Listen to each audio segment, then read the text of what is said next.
ऐसे हम कह सकते हैं कि ये संगम परंपरा जो है, तो समाज धर्म कुछ रहा है तो अपने समाज में, मैं ये नहीं कहता केवल संगम परंपरा है, और भी लोग हैं, लेकिन संगम में एक प्रक्रिया है जिससे जो जैसा है वैसा उसको लेकर जैसा चाहिए वैसा उसको बनाया जाता है। ऐसी यह परंपरा है। मेरा अनुभव है, छात्रावास में एक बालक, अनपढ़ बालक, दूर जंगल में जिसका घर है, घर में खाने पीने को तो है लेकिन कैश नहीं रहती, तो कैश कमाने के लिए तहसील स्थान पर आया। बस पढ़ लिख ही सकता था तो उसको नौकरी कहां मिलेगी आज के युग में। 3 दिन भटका, किसी परिचय से आया था, वहां एक छात्रावास चलता था, उसमें रुका था।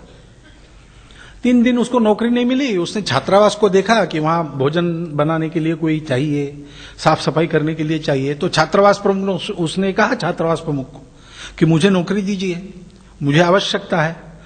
तो छात्रावास प्रमुख ने बताया उसको कि हमारा छात्रावास वो मिशनरियों का जैसा नहीं है कि पैसा आ रहा है, कहां से आ रहा है पता नहीं, लेकिन आ रहा है और दिया जा रहा है।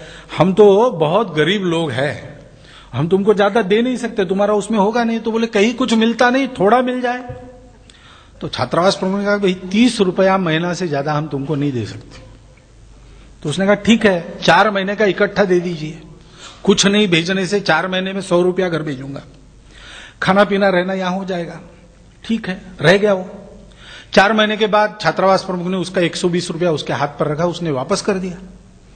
छात्रावास प्रमुख ने कहा कि क्यों भाई, क्या हुआ? उसने कहा देखिए मैं गुस्सा नहीं हुआ, मैं रहने वाला हूं, काम करने वाला, पैसा नहीं लूंगा। क्यों? तो यहां एक आए थे, वो क्या कहते प्रचारक, वो प्रचारक आए थे, उनको मैंने पूछा क्या पढ़े हैं? तो उन्होंने कहा कि M.Com LLB। मैंने बोला ये क्या होता है?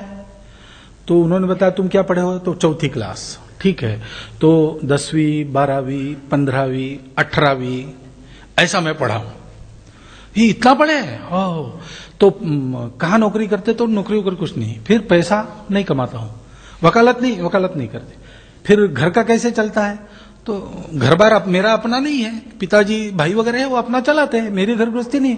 क्यों नहीं है? ये काम करना है, इस काम का कोई मिलता कुछ नहीं मिलता है, तो फिर आप क्यों करते हैं? तो अपने लोगों के लिए करना है।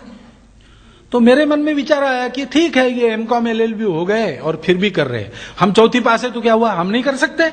हम भी करेंगे। 10-12 साल वो पूर्णकालिक के नाते निष्ठापूर्वक काम करते रहा। उसके घर की स्थिति देखकर बाकी कार्यकर्ताओं को लगा कि अब इसको थोड़ा वो भी देखना चाहिए, उसको ड्राइवरी वगैरह सिखाकर उसको फिर घर गृहस्थी वाला हमने बनाया योजना से। ये प्रेरणा वहां मिलती है उसकी योजना। और योजना क्या है?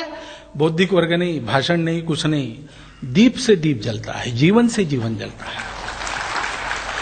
वो जीवन थे, वो जीवन है, वैसे जीवन और चाहिए। इस बात को ध्यान में रखकर आप आज के पूरे कार्यक्रम का विचार कीजिए और इस दृष्टि से इस पुस्तक का एक एक अक्षर पढ़िए। तो जिस भावना से ये पुस्तक लिखी गई, उसी भावना से उसका अर्थ भी आपके ध्यान में आएगा। और ऐसे जीवनों के संस्पर्श को हम कुछ भाग्यशाली लोग प्राप्त कर गए, लेकिन अप्रत्यक्ष रूप से आपको भी आपके पूर्व पुण्य से उस भाग्य का स्पर्श होगा, आपकी एक नजर बन जाएगी। तो पुस्तक के लोग तो हो गए, लेकिन जो आज भी काम कर रहे हैं, ऐसे प्रेरक जीवन जब चाह हृदय में आपके जगती है तो अपने आप चलकर आपके संपर्क में आएंगे। ऐसा भाग्य हम सबको मिले, इस शुभकामना के साथ आप सबको धन्यवाद देता हुआ मैं अपने कारशब्द समाप्त।